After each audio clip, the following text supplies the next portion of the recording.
Bisa jadi anak cucu kita itu jadi orang yang bego karena diracunin tanpa kita tahu. Atau mungkin generasi mendatang itu tidak akan terlahir karena kita dibuat mandul. Akan disiapkan vaksinnya sebelum sakitnya ada. Itu kenyataan. Itu bukan membual, karena kita menghadapi kenyataan bahwa Pak Prabowo pun presiden terpilih, tak ubahnya hanya antek. Bukan, saya bilang mungkin bukan antek, tapi orang yang punya kekuasaan tapi ternyata tidak punya kekuasaan. Pergantian Raja Jawa ini yang diganti bukan raja, yang diganti ini adalah antek. Antek siapa?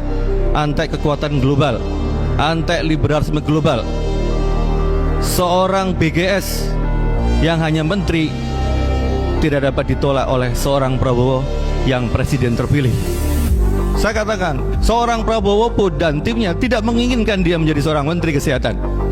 Tapi apa daya, karena ini titipan global, artinya bahwa ada kepentingan yang besar, kepentingan yang lebih besar dibanding hanya sekedar urusan politik.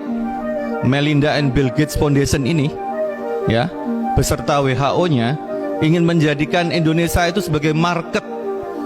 Mereka punya barang, mereka punya jualan, termasuk adalah kita tanpa disadari.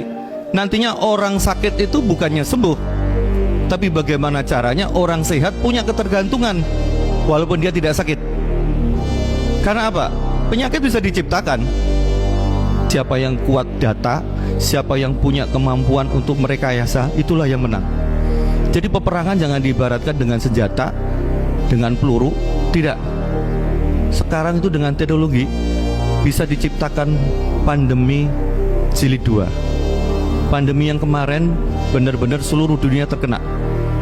Tapi kata pakar security, biosecurity dunia mengatakan bahwa pandemi yang kedua itu karena genomik. Genomik tadi, gen. Dia bisa milih yang sakit adalah orang-orang tertentu. Ibaratnya kalau kita mau diracunin, ya, tanpa meracunin orang-orang lain yang ada di Indonesia, bisa.